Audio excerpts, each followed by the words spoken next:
नमस्कार बच्चों, कैसे हैं आप सभी लोग। मुझे उम्मीद है कि आप लोग अच्छे होंगे। तो आज के इस वीडियो में हम लोग स्टडी करने वाले इंग्लिश का लेसन 2.4 जिसका नाम क्या है बच्चों, अ क्रैकेटोवा। तो इस लेसन के अंदर हमको किसके बारे में पढ़ना है, तो यहाँ पर हम पढ़ने वाले हैं वोल्केनो के बारे में। अब ये वोल्केनो क्या होता है, तो वोल्केनो को हिंदी में हम लोग कहते हैं ज्वालामुखी। नाम सुना है, कभी सुना होगा तो भूल गए होंगे। क्या आप देखना चाहोगे कि ज्वालामुखी होता कैसा है? चलो देखते हैं। ये देखिए आपके टेक्स्ट बुक में ये क्या है बच्चों, वोल्केनो यानी कि ज्वालामुखी। ठीक है, यहाँ पे ये जो होल आपको दिखाई दे रहा है ऊपर, इसका मुंह, इसके अंदर से क्या निकलता है, लावा निकलता है, लावा। अब ये लावा आता कहाँ से, तो धरती के अंदर से आता है। एकदम गरम गरम लावा आता है ऊपर, और ऊपर आकर के बिखर जाता है। फिर जब वो ठंडे हो जाते हैं लावे ना, तब जाके पत्थरों का निर्माण होता है। ओके, तो ये होता है वोल्केनो। इस लेसन के अंदर हम इसी के बारे में पढ़ने वाले हैं। तो चलिए बिना कुछ देरी किए हम इस लेसन को पढ़ना स्टार्ट करते हैं। तो सबसे पहले हम लोग ये पहला पैराग्राफ देखेंगे। इसमें क्या बोला जा रहा है, यहाँ पर ना क्रैकेटोवा के बारे में बताया जा रहा है। ठीक है, अनक क्रैकेटोवा तो आगे आएगा, अभी क्रैकेटोवा हम लोग देखेंगे। तो क्रैकेटोवा क्या होता है, देखिए मतलब क्रैकेटोवा क्या है वो यहाँ पर देखते हैं हम। तो Krakatoa is an island in the Sunda strait between Java and Sumatra in Indonesia. It is known for its volcano which erupts regularly. अभी सुनिएगा ध्यान से। सबसे पहले तो मीनिंग्स आप ले लो। Island, what is the meaning of island? देखो इसको क्या पढ़ा जाता है बच्चों, आइलैंड पढ़ा जाता है। ओके, तो आइलैंड का मतलब क्या होता है, जैसे देखो चारों तरफ जिसके पानी और बीच में एक जमीन आ जाए। जैसे समुद्र में कभी कभी क्या होता है ना, समुद्र में जब आप जाओगे तो चारों तरफ पानी रहता है, लेकिन कहीं कहीं पे एक जमीन आपको दिखाई दे जाती है। ठीक है, जमीन मतलब उस देखो वो जगह जिसके चारों तरफ है पानी और बीच में आ गया जमीन, तो उसको हम क्या कहते हैं बच्चों, आइलैंड कहते हैं। क्या कहते हैं, आइलैंड कहते हैं। याद रखना इसको। ओके, तो क्रैकेटोवा क्या है, it is an island in the Sunda straight. अब यहाँ पे एक और वर्ड आया है, straight. What is the meaning of straight? Straight मतलब क्या होता है, सुनिएगा ध्यान से। कोई एक नैरो पाथ होता है, मतलब छोटा सा रास्ता होता है जो क्या करता है, दो ओशियंस को, मतलब दो वाटर बॉडीज को जो क्या करता है, कनेक्ट करता है। जैसे देखिए बड़े बड़े दो ओशियंस हैं, ठीक है, अभी इनको कनेक्ट करने के लिए एक छोटा सा रास्ता गया, छोटा सा पानी का इतना छोटा सा रास्ता। ओके, मतलब एक पतला सा रास्ता, दो बड़े बड़े वाटर बॉडीज है, ओशियंस है, और यहाँ पे पतला वाला मतलब एक रास्ता है जो उन दोनों को कनेक्ट कर रहा है। तो इसको हम क्या कहते हैं बच्चों, स्ट्रेट कहते हैं। इसको क्या कहते हैं, स्ट्रेट कहते हैं। ओके, तो क्रैकेटोवा क्या है, ये एक आइलैंड है जो कि कहाँ पर है, in Sunda strait between Java and Sumatra. ठीक है, सुंदा स्ट्रेट के बीच में जावा और Sumatra in Indonesia. Okay, it is known, और ये किस लिए जाना जाता है, तो it is known for its volcano which erupts regularly. और ये किस लिए जाना जाता है, तो ये अपने वॉल्केनो के लिए जाना जाता है जो रेगुलरली क्या होता रहता है, इरप्ट होता रहता है। इरप्ट मतलब क्या, जिसमें समय समय पर क्या होते रहते हैं, ब्लास्ट होते रहते हैं। मतलब वो इरप्ट का मतलब क्या, वो ज्वालामुखी फूटती रहती है, आप ऐसा बोल सकते हो। ओके, तो ये इसलिए जाना जाता है। ओके, समझ में आया आपको क्रैकेटोवा क्या होता है? चलिए आगे देखिए, व्हाट इज अ वॉल्केनो। अब यहाँ पे वॉल्केनो की बात की जा रही है कि वॉल्केनो क्या होता है ना। अगर आपसे एग्जाम में पूछा गया question what is a volcano, तो आंसर आप क्या लिखोगे, जो अभी यहाँ पे लिखा हुआ है ना, जो अभी मैं आपको एक्सप्लेन करने वाली हूँ, यही लिख देना, same to same, full to full marks मिलेंगे। क्या है यहाँ पे देखिएगा, a volcano is a crack और opening in the earth crust. there is hot molten rock near the earth center. Sometimes it rises to the surface of the earth through such a crack or opening and flows out. When this happens we say that the volcano has erupted. अभी सुनिएगा ध्यान से, volcano क्या होता है बच्चों, तो जो वॉल्केनो है ना, ये क्या होता है, हम ऐसा बोल सकते हैं क्रैक या फिर ओपनिंग्स अर्थ के क्रस्ट के ऊपर। मतलब जो अर्थ का ऊपरी हिस्सा है उस पर कोई क्रैक होना या फिर उसमें कुछ भी कोई ओपनिंग होना। जैसे हमने यहाँ पे ये ज्वालामुखी में देखा था ना, यहाँ पे देखो ऊपर इसका मुंह खुला हुआ है, ओपनिंग है, राइट। तो या तो क्रैक्स होते हैं या फिर ओपनिंग्स होती हैं। ओके, फिर अभी हमको पता है जो अर्थ का सेंटर है, अर्थ का बीच वाला हिस्सा, यहाँ पे मोल्टन रॉक्स होते हैं। मोल्टन रॉक्स मतलब क्या, जो रॉक्स होते हैं ना वो कैसे एकदम पिघले हुए होते हैं। मोल्टन मतलब क्या, एकदम से पिघले हुए, ऐसे रॉक्स होते हैं। और कभी कभी क्या होता है ना, it rises to the surface of the earth, यानी वो ऊपर की तरफ आते हैं, जो अर्थ का सरफेस होता है इसकी तरफ आते हैं, और ये जो ओपनिंग्स और क्रैक्स होते हैं इसके अंदर से वो बाहर निकलने लगते हैं, ठीक है, बाहर निकलते हैं और पूरा फैलने लगते हैं, फ्लोज आउट, यानी बाहर निकल करके वो फैलने लगते हैं। ओके, तो जब भी ऐसा होता है तो हम क्या कहते हैं कि वोल्केनो हैज इरप्टेड, यानी जो वोल्केनो है, जो ज्वालामुखी है, वो क्या हुई है, इरप्ट हुई है। ठीक है बच्चों, तो ये होता है आपका वोल्केनो। समझ आया क्या? वैसे अगर मतलब मेरे एक्सप्लेनेशन से आपको समझ नहीं आया होगा तो आप प्लीज़ यूट्यूब पे जाकर के बहुत सारे वीडियोस अवेलेबल हैं, आप लोग देख सकते हो कि जो वोल्केनो है ना वो कैसे इरप्ट होता है। आप लोग वीडियोस देख सकते हो, जिससे आपको एक आइडिया लगेगा, समझ आएगा, ठीक है, कि कैसे उसके अंदर से लावा बाहर निकलता है, कैसे बड़े बड़े जो एकदम पिघले हुए लाल लाल लावा होते हैं वो कैसे वोल्केनो के अंदर से बाहर निकलते हैं, एकदम गरम गरम। ठीक है, तो आप लोग देख सकते हो, जाइएगा एक बार देखिएगा, क्योंकि जो चीज़ आप एकदम अपनी आंखों से देखते हो और जिसको सुनते हो, देखो देखने और सुनने में बहुत अंतर होता है ना, देखेंगे तो एकदम क्लियरली आपको समझ में आएगा। ओके, तो जाइएगा देखिएगा। चलिए आगे देखते हैं। A volcanic eruption happens on tremendous scale. अभी जो वॉल्केनिक इरप्शन है, ऐसा तो नहीं कि छोटी मोटी आग लगी है तो ख़त्म हो जाएगा, नहीं, ये ना बड़े पैमाने पे होता है।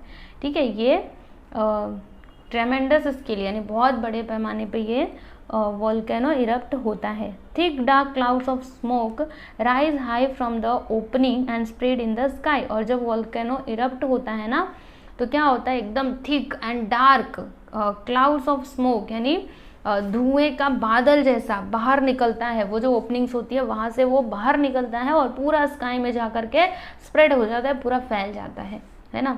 जैसे आग लगती है तो धुआं निकलता है, यहाँ पे तो वोल्केनो इरप्ट हुआ है तो धुआं बहुत ज़्यादा एकदम बादलों जैसा डार्क थिक एकदम मोटा मोटा ऐसा धुआं निकलता है। देखो जैसे यहाँ पे धुआं निकल रहा है, दिखाई दिया आपको ऐसा, और पूरा आकाश में जाकर के फैल जाता है। Big glowing burning chunks of rocks and red hot lava are thrown out of the crack in the earth. Very hot mud and ash are also thrown out. A great volcanic eruption can change the landforms in an area.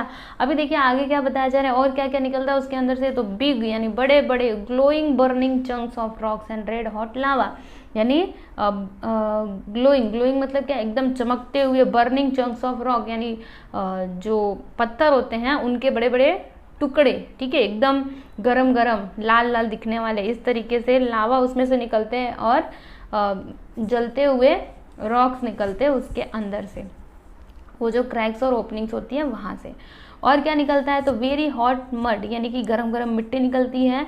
अगर कोई वहाँ पे जीव रहा तो जल करके राख ही हो जाएगा, मतलब इतना खतरनाक होता है वो, ठीक है। फिर राख निकलती है गरम गरम, और ये सारी चीज़ें उस जब वोल्केनो इरप्ट होता है ना तो उसके अंदर से निकलती हैं। A great volcanic eruption can change the landforms in an area. और अगर बहुत बड़े पैमाने पे इरप्शन हुआ है तो क्या होता है, वो जो एरिया है ना उसका पूरा लैंडफॉर्म ही चेंज हो जाता है, मतलब उसकी पूरी रूपरेखा ही बदल जाती है। सोचिए इतना भयानक होता है ये वॉल्केनिक इरप्शन।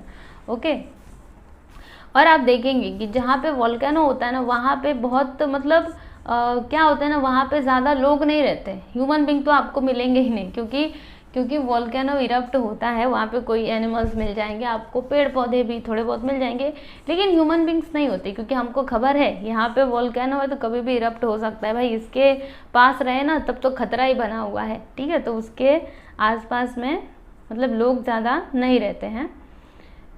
चलो आगे देखते हैं, इतना आपको समझ में आया, आगे देखते हैं। Volcano are popularly classified into 3 categories. अभी जो वॉल्केनो है इनको 3 कैटेगरीज में क्लासिफाइड किया गया है। पहला है एक्टिव वॉल्केनोज, दूसरा है डोरमेंट, और तीसरा क्या है, एक्सटिंक्ट वॉल्केनोज। ओके, तो ये एक्टिव वॉल्केनो क्या होता है, बड़ा ही आसान है। एक्टिव मतलब क्या, अच्छा एक्टिव मतलब क्या होता है बताइए, जो हमेशा एक्टिव रहे, एनर्जी से भरा हुआ, राइट। तो एक्टिव वॉल्केनोज इरप्ट रेगुलरली, यानी जो एक्टिव वॉल्केनोज होते हैं वो रेगुलरली इरप्ट होते रहते हैं, मतलब वो समय समय पे इरप्ट होते ही रहते हैं रेगुलरली। ओके, और डोरमेंट वॉल्केनोज मतलब क्या, तो डोरमेंट मीन्स टेम्पररली इनएक्टिव और इन अ डीप स्लीप। यानी डोरमेंट मतलब क्या होता है, टेम्पररीली क्या होना, इनएक्टिव होना, यानी आप ऐसा भी बोल सकते हो कि वो सो गया है, आप ऐसा बोल सकते हो सोया हुआ वोल्केनो, यानी हमको खबर नहीं कि ये कब इरप्ट होगा, वी डोंट नो। ओके, कभी भी हो सकता है, अगर वो ज्वालामुखी है तो भाई इरप्ट तो होगा, लेकिन कब होगा हम ये नहीं बोल सकते, क्योंकि अभी वो इनएक्टिव है, अभी उसमें कोई हलचल नहीं हो रहा है, कोई भी ऐसी आशा नहीं है कि वो इरप्ट होगा। ठीक है, तो ऐसे वोल्केनो को हम क्या कहते हैं, डोरमेंट वोल्केनो कहते हैं। We find information about the eruption of these volcanoes in history, but now they are quiet। यानी ये टाइप के जो वोल्केनोज होते हैं, ये जब ही इरप्ट हुए थे, मतलब इनके इरप्शन को हम लोग कहाँ पे पढ़ सकते हैं, हिस्ट्री में पढ़ सकते हैं, क्योंकि ये रेगुलरली इरप्ट नहीं होते ना, कभी कभी ये इरप्ट होते हैं। अभी वो एकदम क्वाइट है, एकदम शांत है, एकदम सो गए, एकदम गहरी निद्रा में सो गए, अब पता नहीं वो कब जागेंगे, हमको नहीं पता है। ओके, तो इनका वर्णन हमको हिस्ट्री में देखने के लिए मिल सकता है। ठीक है, कि ये कब क्या हुए थे, इरप्ट हुए थे। ओके, हिस्ट्री में हम लोग देख सकते हैं कि ये कभी इरप्ट भी हुए थे, लेकिन अभी वो क्या है, क्वाइट है, एकदम शांत है। तो ऐसे वोल्केनो हम क्या कहते हैं बच्चों, डोरमेंट वोल्केनोस कहते हैं। क्लियर है, समझ आ रहा है ना आपको। चलिए अभी आगे देखते हैं एक्सटिंक्ट वोल्केनोस। अभी ये एक्सटिंक्ट वोल्केनोस क्या होते हैं, तो geographers can guess by looking at the rock formation that they used to erupt long ago, but there is no record of it in history.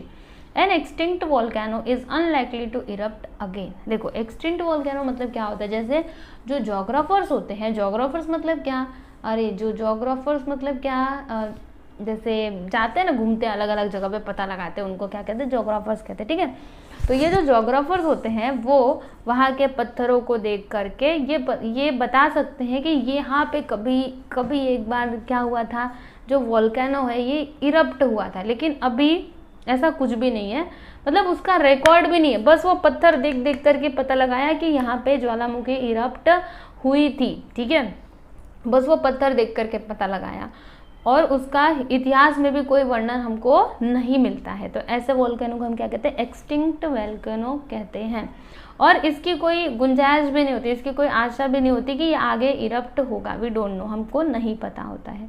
ठीक है, देखो यहाँ पे यही लिखा हुआ है कि an extinct volcano is unlikely to erupt again, मतलब शायद ही ये दोबारा से इरप्ट हो, क्योंकि इतिहास में भी इसका वर्णन नहीं है, बस पत्थरों को देख करके पता लगाया कि यहाँ पे वोल्केनिक इरप्शन हुआ था, पता नहीं कब हुआ था, वी डोंट नो, हमको कुछ भी नहीं पता है। ठीक है, तो ऐसे वोल्केनो हम क्या कहते हैं, एक्सटिंक्ट वोल्केनो, मतलब जो ना इरप्ट हुआ ही नहीं, बहुत 10,000 साल पहले कभी इरप्ट हुआ होगा। ठीक है, तो वो हो गए एक्सटिंक्ट वोल्केनोस। चलिए अभी आगे देखते हैं। अब यहाँ पे क्रैकेटोवा के बारे में बताया जा रहा है। आपने वोल्केनो के बारे में तो पढ़ लिया, कितने टाइप्स के मतलब वोल्केनो को कितनी कैटेगरीज में डिवाइड किया गया, तो 3, पहला एक्टिव, दूसरा डोरमेंट, तीसरा एक्सटिंक्ट। याद रखना, कभी एग्जाम में आया तो आप लोग बता सकते हो। ओके, वैसे आपको ये सारी चीज़ें ज्योग्राफी में भी पढ़ने के लिए मिलेंगी। ओके, चलो अभी आगे देखते हैं, आगे क्या बोला जा रहा है।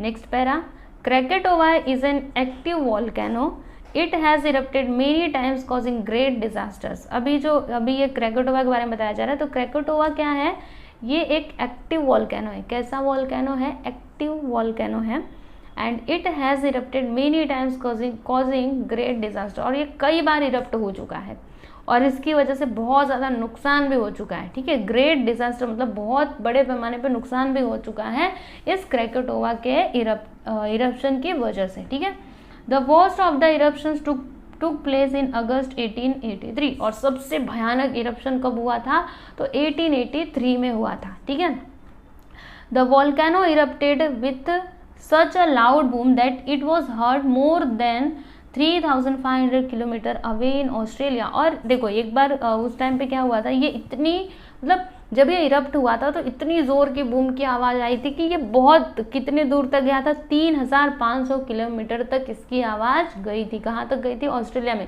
सोचो कितना जोर का धमाका हुआ होगा। ठीक है, 1883 में जब ये धमाका हुआ था तब उसकी आवाज़ 3,500 किलोमीटर दूर तक गई थी, ऑस्ट्रेलिया तक चली गई थी। It is believed to be the loudest sound that man has ever heard, यानी अभी ये वाला जो साउंड था ना, इसको एकदम लाउडेस्ट साउंड कहा जाता है। क्यों, क्योंकि मतलब देखो ये जो साउंड थी ये इतनी तेज से शायद ही कभी किसी ने सुनी हो, मतलब इंसानों ने जो साउंड सुनी इससे तेज आवाज आज तक उन्होंने कभी नहीं सुनी होगी, ठीक है। ये इतनी तेज आवाज थी। ओके, द आइलैंड, अभी देखो आवाज इतनी तेज है तो सोचिए धमाका कितना तेज हुआ होगा, है ना। The island which was a volcanic mountain collapsed on itself, और क्या हुआ था, ये जो आइलैंड है जहाँ पे वॉल्केनिक माउंटेन था वो अपने आप ही क्या हो गया, गिर गया था, क्योंकि इस धमाके की वजह से, ये जो धमाका हुआ था उसकी वजह से वो पूरा कोलाप्स्ड यानी पूरा का पूरा वो गिर गया था, ठीक है। फिर आगे क्या हुआ था देखिएगा, the dust that was thrown up in the eruption rose to about 80 kilometre in the sky, और जो डस्ट था, जो धूल थी, ठीक है, जो पूरा धुआं था वो लगभग 80 किलोमीटर ऊपर तक स्काई में गया था, आसमान में गया था।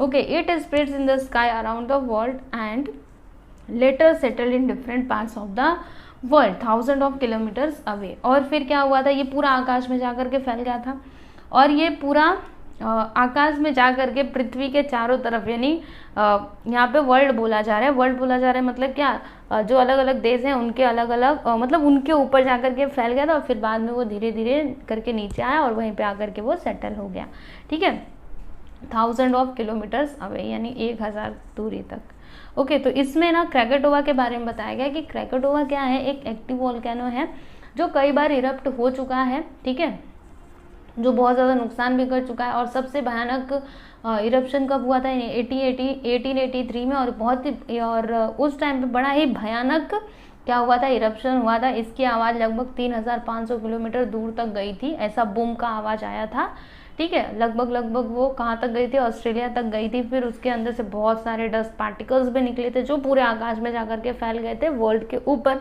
और फिर धीरे धीरे बाद में वो नीचे आए और वहीं पे सेटल डाउन हो गए अलग अलग पार्ट्स में। ओके, तो ये था किसके बारे में बच्चों, क्रैकेटोवा के बारे में। अभी आगे देखिएगा, the eruption caused giant waves और tsunamis in the sea near the island. और देखो अभी ये धमाके की वजह से क्या हुआ था कि जो वो था, सी था, ठीक है, जो समुद्र था उसमें ना बड़े बड़े वेव्स आने लगे। बड़े बड़े वेव्स मतलब आप ऐसा बोल सकते हो सुनामी। सुनामी आपको पता है ना, पानी कितना ऊंचा ऊंचा ऊंचा ऊंचा उठता है, ठीक है। तो वहाँ पे इस तरीके से सुनामी आ गई थी। About 165 villages and towns were destroyed. और क्या हुआ था, लगभग 165 यानी 165 विलेजेस और टाउन्स क्या हो गए थे, एकदम से डिस्ट्रॉयड हो गए थे, खत्म हो गए थे, इसी इरप्शन की वजह से और सुनामी की वजह से। सोचिए कितना नुकसान किया था इसने। The eruption destroyed 2/3 of the island of Krakatoa. और इस इरप्शन ने क्या किया था, जो क्रैकेटोवा आइलैंड था उसका 2/3 हिस्सा पूरा के पूरा डिस्ट्रॉयड हो गया था। 2/3 मतलब क्या, जैसे कोई एक चीज़ है उसको आपने 3 पार्ट्स में डिवाइड किया। ओके, 3 पार्ट्स में डिवाइड किया, 2 पार्ट्स आप निकाल दो, 1 पार्ट को किनारे रख दो, तो 2 पार्ट क्या हुआ था, पूरा डिस्ट्रॉयड हो गया था, बस 1 पार्ट ही बचा था। सोचिए इतना भयानक था। It collapsed beneath the surface of the sea creating a huge under water volcanic crater और hole. The hole was more than 6 kilometre wide. यहाँ पे देखिएगा, यहाँ पे क्या बोला गया कि the eruption destroyed 2/3 of the island of Krakatoa, नष्ट कर दिया था, और ये कोलैप्स यानी गिर गया था। कहाँ पे चला गया, तो बीनीथ मतलब क्या होता है, नीचे, ठीक है। जो सी था उसके सरफेस के नीचे, मतलब जो सी है, सी का भी जमीन होता है, ठीक है, उसके नीचे तक वो गया। और उसने कितना बड़ा होल किया पता है आपको, 6 मीटर, मतलब बहुत बड़ा सा ऐसा होल कर दिया। क्रैटर मतलब क्या होता है बच्चों, एक आकार, जैसे कटोरी आपने देखी है ना, कटोरी, उसी के आकार का होल सी के सरफेस में हो गया था। मतलब सी का जो जमीन था उसके अंदर इसने होल कर दिया था, ये इतनी जोर का नीचे गिरा था, ठीक है। The hole was more than 6 kilometre wide. और वो जो होल था वो लगभग 6 किलोमीटर वाइड था, 6 किलोमीटर वो चौड़ा था। कौन, वो जो होल हुआ था, वो जो क्रैटर था वो, ठीक है। इतना क्लियर है। चलिए आगे देखते हैं। आई होप कि आप इस लेसन को एंजॉय कर रहे होंगे, है ना। बहुत सारी इन्फॉर्मेशन हमको मिल रही है कि नहीं, बताओ। ऐसा लग रहा है कि हम ज्योग्राफी पढ़ रहे हैं, ऐसा लग ही नहीं रहा कि हम इंग्लिश पढ़ रहे हैं, है ना, क्योंकि ज्योग्राफी में हम यही सारी चीज़ें पढ़ते हैं ना, अर्थ के बारे में, वॉल्केनो के बारे में, और भी बहुत सारी चीज़ें हैं ना, अलग अलग तरीके की चीज़ें पढ़ते हैं। तो यहाँ पर आपको पढ़ने के लिए मिल रही हैं। ऐसा लग रहा है कि मैं आपको ज्योग्राफी पढ़ा रही हूँ, हिस्ट्री, इंग्लिश नहीं पढ़ा रही हूँ, है ना। आप भी इसको अच्छे से एंजॉय करो, समझने की कोशिश करो, नहीं समझ में आए तो क्या करना है, कमेंट करके बताओ। कुछ नहीं आया समझ में तो मैं ट्राई करूँगी उसका आंसर देने का। ओके, चलो आगे देखते हैं।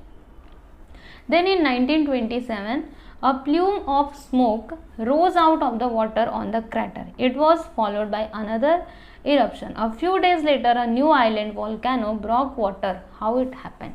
अभी सुनिएगा ध्यान से। अब क्या हुआ, वो तो इरप्शन चलिए हो गया। फिर उसके बाद 1927 में a plume of smoke rose out of the water on the crater, मतलब जहाँ पे वो क्रेटर था, जहाँ पे वो होल हुआ था, उसके ऊपर, पानी के ऊपर फिर से क्या हुआ, मतलब बबल्स देखे गए थोड़ा स्मोक के, मतलब ऐसा लग रहा था कि उसके अंदर से कुछ निकल रहा है। जैसे देखो पानी के अंदर अगर कुछ हलचल होगी तो वो पानी के ऊपरी हिस्से पे हमको दिखाई देगा ना, हमको पता चलेगा कि उसके अंदर कुछ हो रहा है। ठीक है, तो इसी तरीके से हो रहा था वो क्रैटर में, वो जो होल हुआ था उसमें, तो पानी के ऊपर ऐसा बबल जैसा दिखाई दे रहा था। ठीक है, और फिर उसके बाद एक और इरप्शन हुआ। It was followed by another eruption, यानी वो दिखने के बाद क्या होता है, फिर से एक और इरप्शन हुआ। अ फ्यू डेज लेटर, और फिर कुछ दिनों के बाद क्या हुआ, अ new island volcano Brock water, मतलब क्या हुआ कि कुछ दिनों के बाद देखा गया कि एक नया आइलैंड वहाँ पे फॉर्म हो चुका था। ये कैसे हुआ, है ना, वो फिर से इरप्शन हुआ और फिर कुछ दिनों के बाद क्या होता है कि वहाँ पे एक नया आइलैंड फॉर्म हो चुका था। कैसे हुआ ये, क्या आप जानना चाहोगे? यस, जानना चाहोगे ना, आगे वही दिया गया है, सुनिएगा कैसे हुआ, कैसे यहाँ पे न्यू आइलैंड फॉर्म हो गया। चलो देखते हैं। When the underwater volcano threw up ash and rock, it was quickly taken away by the sea water. सुनिएगा, जब वो क्रैटर क्या कर रहा था, ऐश और रॉक यानी अपने अंदर से राख और पत्थर को जब वो बाहर धकेल रहा था, बाहर निकाल रहा था, तभी जो पानी थे ना, मतलब जो पानी था, क्योंकि वो समुद्र के अंदर था, ठीक है, तो जो समुद्र का पानी था वो उसको वहाँ से दूर लेकर के जा रहा था। ठीक है, but then the lava started flowing out of the crater faster. The volcanic material was not all taken away by the waves and a new mountain began to grow. क्या हुआ, सुनिएगा ध्यान से। देखो थोड़ा थोड़ा वो निकल रहा था, राख निकल रही थी और रॉक्स निकल रहे थे, तब तो पानी उनको लेकर के चला जा रहा था। लेकिन जब लावा निकलने लगा एकदम तेजी से, फास्टर फास्टर, ठीक है, खूब तेजी से जब लावा निकलने लगा, तो वो क्रैटर के अंदर से जब लावा निकलने लगा, तो वो सब जो मटेरियल निकल रहा था, वो पानी उसको नहीं लेके जा पा रहा था। वो जो वेव्स थी, वो जो लहरें थी, वो उसको वहाँ से लेकर के नहीं जा पा रहे थे। और फिर वहाँ पे क्या हुआ कि एक धीरे धीरे जब वो जमा होते गया, मतलब एक नया माउंटेन बनने लगा। ठीक है, देखिए कोई भी चीज़ अगर समझिए लावा लगातार निकल रहा है, अभी आप उसको वहाँ से हटा नहीं पा रहे हो, तो वो एक के ऊपर एक के ऊपर एक के ऊपर लेयर बनता जाएगा, लेयर बनता जाएगा, है ना। तो इसी तरीके से क्या हो गया, वहाँ पे एक माउंटेन बन गया था। ठीक है, it kept growing and was soon seen above the water. ठीक है, और फिर वो धीरे धीरे वो इकट्ठा होता गया, फिर वो बढ़ता गया और फिर वो वाटर के सरफेस पर भी देखा जाने लगा। ठीक है, तो इस तरीके से नया आइलैंड वहां पे फॉर्म हुआ था। समझ में आया आपको? आइलैंड, देखो आइलैंड मतलब क्या, देखो चारों तरफ पानी है लेकिन बीच में एक माउंटेन आ गया, तो उसको हमने क्या बोल दिया, आइलैंड। ये होता है आइलैंड। ओके, आगे देखिएगा। Thus a new island grew from the old island of Krakatoa. तो क्या हुआ, ओल्ड जो क्रैकेटोवा था, ठीक है, मतलब जो पुराना वाला क्रैकेटोवा था, उसी की वजह से ये फॉर्म हुआ ना। उसने जब उसके अंदर होल किया, फिर वो क्रैटर में से धीरे धीरे लावा निकला, तब जाके एक नया माउंटेन फॉर्म हुआ है। ओके, तो ये किसकी वजह से फॉर्म हुआ, ये नया आइलैंड किसकी वजह से बना, जो ओल्ड आइलैंड था क्रैकेटोवा, उसकी वजह से ये नया आइलैंड फॉर्म हुआ। ठीक है, इट वॉज नेम्ड अनक क्रैकेटोवा और द चाइल्ड ऑफ क्रैकेटोवा। तो इसका नाम क्या हुआ, अनक क्रैकेटोवा या फिर चाइल्ड ऑफ क्रैकेटोवा, यानी क्रैकेटोवा का चाइल्ड, क्रैकेटोवा का बच्चा। क्योंकि किसकी वजह से ये फॉर्म हुआ था, क्रैकेटोवा की वजह से, इसलिए हम इसको बोल सकते हैं चाइल्ड ऑफ क्रैकेटोवा। ठीक है, आई होप कि आपको ये भी समझ आया होगा, है ना। अभी समझे अनक क्रैकेटोवा क्या है, चाइल्ड ऑफ क्रैकेटोवा। अभी आगे देखिएगा, Anak Krakatoa is still an active volcano. अभी जो अनक क्रैकेटोवा है ये भी क्या है, एक एक्टिव वॉल्केनो है। Eruptions have begun again since 1994। और 1994 के बाद क्या होता है कि फिर से इरप्शंस चालू हो गए। ठीक है, it lies quiet for a few days and then again there are eruptions. और ये कुछ दिनों के लिए क्या रहा, थोड़ा शांत रहा, लेकिन फिर से इरप्शंस चालू हो गए, फिर से इसमें धमाके होने लगे। With more lava flowing out the island is still growing bigger, यानी देखो जितना ज़्यादा लावा निकलेगा उतना ज़्यादा वो जो आइलैंड है वो बड़ा होता जाएगा, राइट। तो इसमें से लावा निकलने की वजह से जो आइलैंड है वो क्या हो रहा है, बढ़ रहा है, बड़ा होते जा रहा है, ठीक है। Since 1950 the island has grown at an average rate of 5 inches per week, यानी 1950 से लेकर के मतलब 1950 से अभी तक का अगर आंकड़ा मतलब बताया जा रहा है कि हर हफ्ते पर वीक ये कितना ग्रो हो रहा है, यहाँ पे एवरेज रेट बताया गया है, ठीक है। पूरा डेटा को कलेक्ट किया गया, फिर एवरेज बताया गया कि हर हफ्ते ये लगभग 5 इंचेस क्या हो रहा है, ग्रो हो रहा है, बढ़ रहा है। तो सोचिए अभी यार लगातार ऐसे 5-5 इंचेस बढ़ता जा रहा है हर हफ्ते, तो कितना बढ़ेगा, तब तो ये पूरा ऐसा घेर लेगा, वो पूरा समुद्र को ही ढक लेगा, है ना। जब धीरे धीरे बढ़ता रहेगा तो बढ़ता रहेगा, सोचिए ना कोई चीज़ धीरे धीरे बढ़ते कितनी बड़ी हो जाएगी। उसी प्रकार से ये भी क्या हो रहा है, अभी बढ़ रहा है, हर हफ्ते ये 5 इंच बढ़ता है। आगे देखिएगा, a part of the old island known as Rakata is still visible in the sea a little away from the new arrival on Krakatoa. सुनिएगा अभी ध्यान से, जैसा कि हमने देखा था कि क्रेकेटोवा आइलैंड का 2 हिस्सा ही डिस्ट्रॉयड हुआ था, एक हिस्सा बचा था, राइट। तो वही एक हिस्से की यहाँ पे बात की जा रही है। A part of the old island known as Rakata, अभी वो जो एक हिस्सा बचा हुआ था जिसका नाम क्या हो गया, रकटा, ठीक है। वो क्या है, अभी भी विजिबल है, जिसको देखा जा सकता है सी के अंदर, मतलब सी में। A little away from the new arrival Anak Krakatoa, जो अनक क्रेकेटोवा से थोड़ी ही दूरी पर है, ठीक है। After Krakatoa's eruption in 1883 all the surrounding island and coast were covered with hot ash, यानी जब क्रेकेटोवा इरप्ट हुआ था 1883 में, तो उसके बाद से जो उसके आसपास का जो आइलैंड था वो पूरा क्या हो गया था, गरम राख से पूरा कवर्ड हो गया था, पूरा ढक गया था। नो लाइफ रिमेंड, क्योंकि देखो जहाँ पे ज्वालामुखी फूटी, इतना भयंकर विस्फोट हुआ, वहाँ पे कोई लाइफ रहेगा भाई, बोलो क्या कोई भी एनिमल या फिर कोई भी प्लांट उस गरम वातावरण में रह सकता है, बिल्कुल भी नहीं, है ना। तो no life remained. When a scientist visited it in 1884 he found just 1 spider there, मतलब एक बार क्या हुआ कि एक साइंटिस्ट गए वहाँ पर 1884 में, तो वहाँ पे उन्होंने किसको देखा, बस एक स्पाइडर को देखा, यानी कोई लाइफ नहीं, कोई जानवर नहीं, कोई प्लांट नहीं, बस एक स्पाइडर था, ठीक है।